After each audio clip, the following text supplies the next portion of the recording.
Hi, I'm Shao.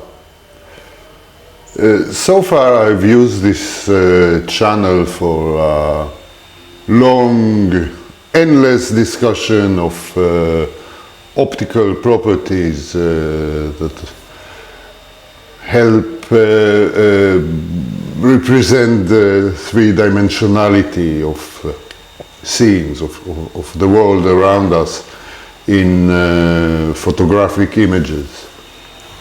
We came to the conclusion that some lenses are better at representing depth than others. However, even if we use the most suitable lenses, the appearance of actual 3D pop in the image is a rare thing. We don't get it every time.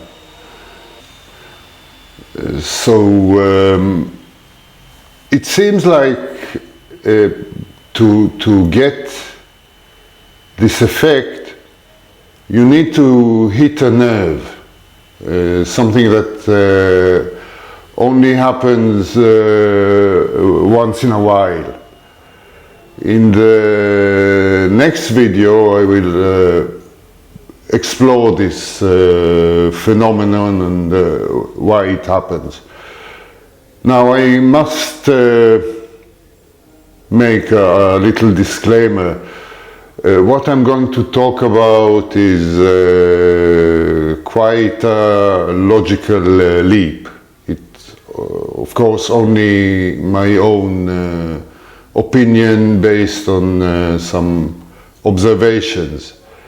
There is no profound science behind it. It's going to be quite an immersive video that will require some attention. So if you are doing anything else at the moment, perhaps you should wait and watch it later. I would like to ask you to close your eyes and imagine that you are taking a stroll through a patch of wood. The rain has just stopped.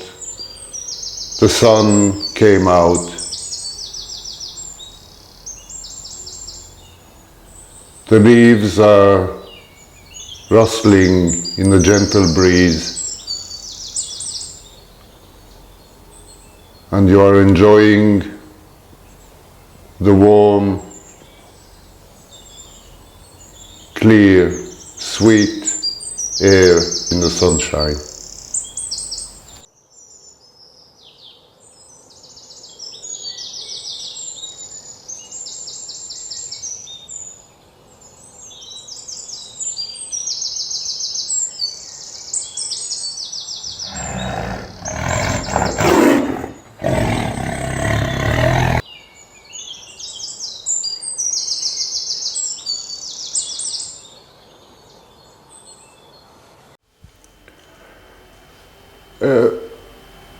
What you have just experienced was an activation of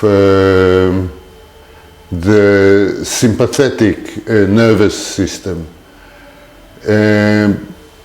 It's a very primitive part of our brain, of our nervous system, that is ubiquitous. It appears in all animal species and is responsible of the fight or flight response. It is primed to identify life-threatening situations and its function is to prepare our body to quickly respond to the life-threatening situation by pumping up the bloodstream into our muscles, dilating the pupils so more light can come in, while reducing the bloodstream to the peripheral organs of our bodies, like the digestive system or the skin. This is why we feel cold when the system is activated. Now, the sympathetic response also releases cortisol into the brain, delays the cognitive mind taking over and overthinking. Anyway, after a short period of time, the cognitive mind takes over, and in this case, it decides that it was a false alarm. Then it activated the parasympathetic system, which does the opposite. It resumes blood flow to the digestive system and to the skin, so we feel a sense of warmth, of relaxation. Now let's try it again. Close your eyes and imagine that you are walking through the main street of a large city, midday. Just listen intently.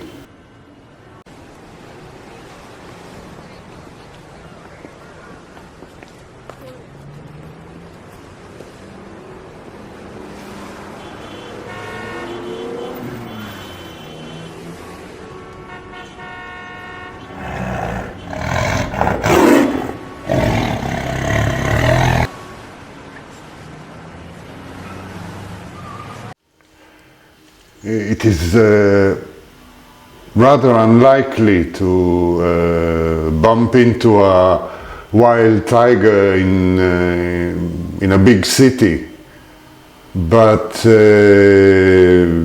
you see, this sympathetic response is not cognitive. It is just primed to identify the roar of a tiger as a life-threatening situation. So context does not matter very much. Now let us see how the characteristics of the background sounds affect the experience of the fight or flight response. So first we should try a very monotonous repeating frequency as background to the trigger for the system. So please close your eyes and listen.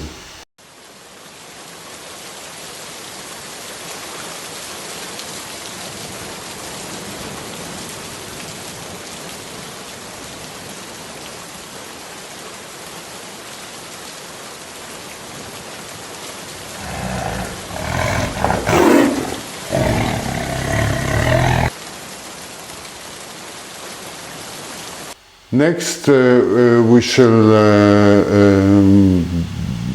put on a background sound that is a cacophony of sounds. A lot of sounds from different sources, and see what happens. So close your eyes and listen intently.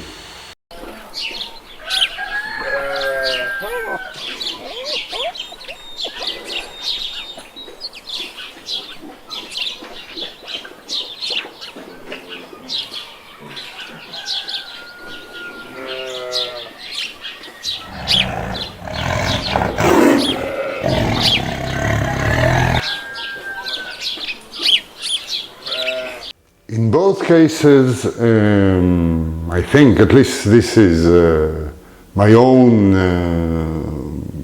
experience, the response was weaker.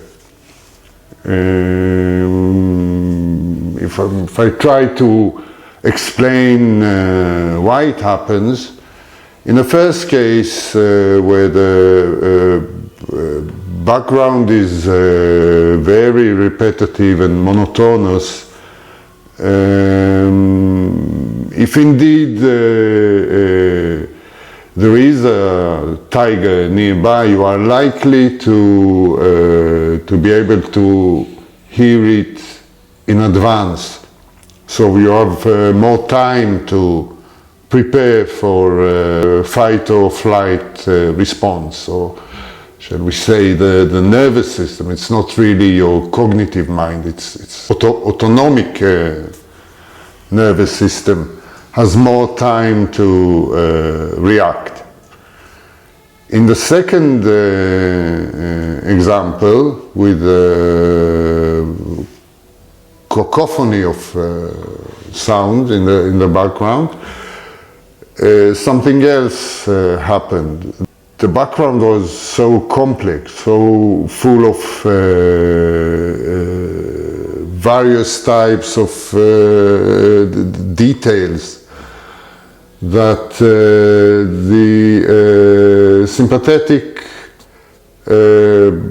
system quickly became oversaturated and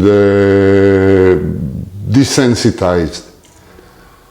And then when finally the life-threatening signal appeared, it was not sensitive to it anymore. So let us try now something in the middle that is not monotonous but is not too detailed. I would call it an irregular pattern.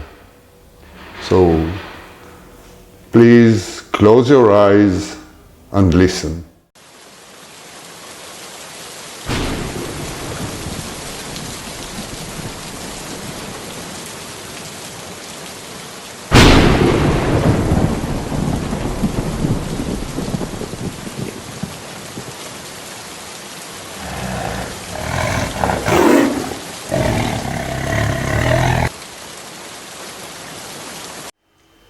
This time it worked better, I hope. At least for me it does. The irregular pattern of the background sensitizes the sympathetic system. So when finally it is triggered, the response is acute and strong. Now, my hypothesis is that what we experience with our hearing is also true for visuals. I looked at some photographs with a clear appearance of 3D pop and tried to analyze them. please let's have a look at them together now. In this example, the young lady clearly pops out of the frame. If we look at the bottom of the frame, the legs pop out against the gravel on the road, which functions as an irregular recurring pattern. But if we look at the top of the frame, we see that the effect is diminished because there is no recurring pattern that is dominant enough. So a partial disruption of an irregular pattern is sufficient to make the whole object pop up.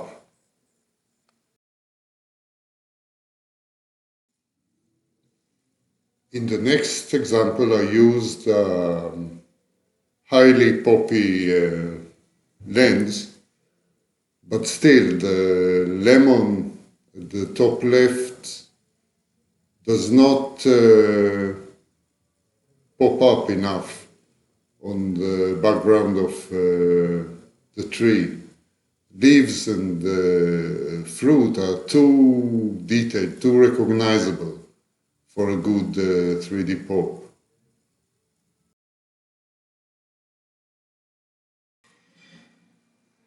Then I opened the aperture and it turned the background into a repetitive, irregular pattern. And now the object pops up much more. So that proves that there is something in the hypothesis.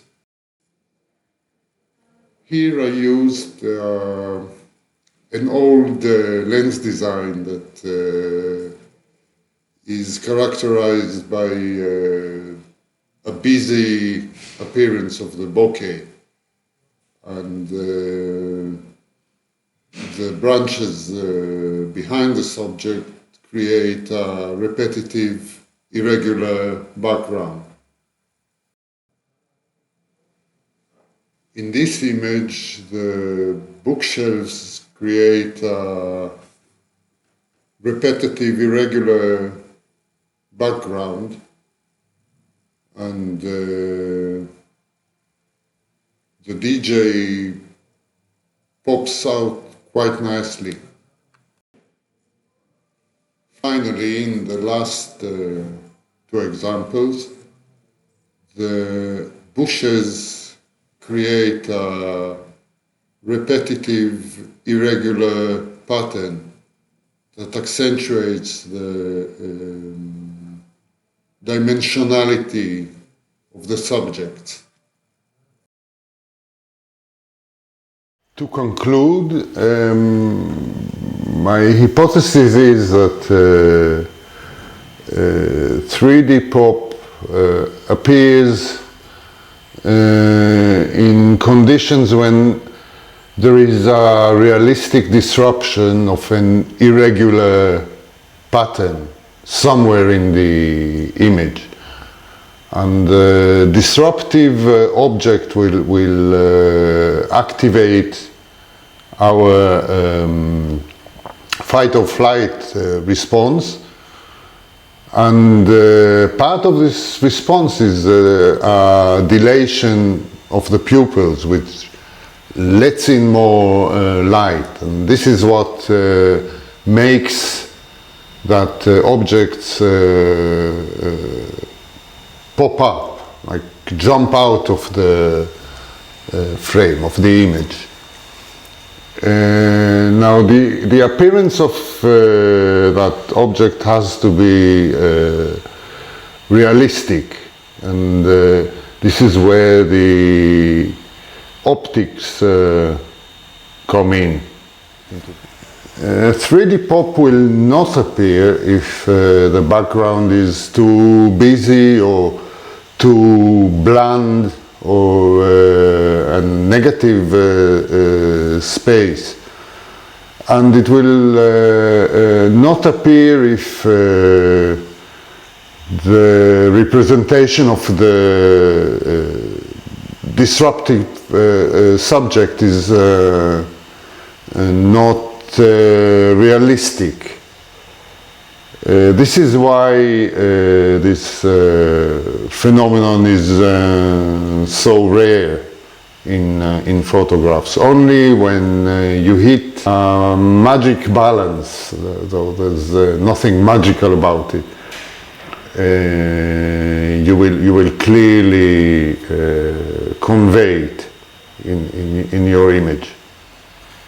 That should give us some idea about compositional practices we can employ in our photographs to make the images more compelling. In the next video we shall examine some concepts and opinions regarding 3D pop that are common, at least on the internet. Until then, thank you for watching. Goodbye.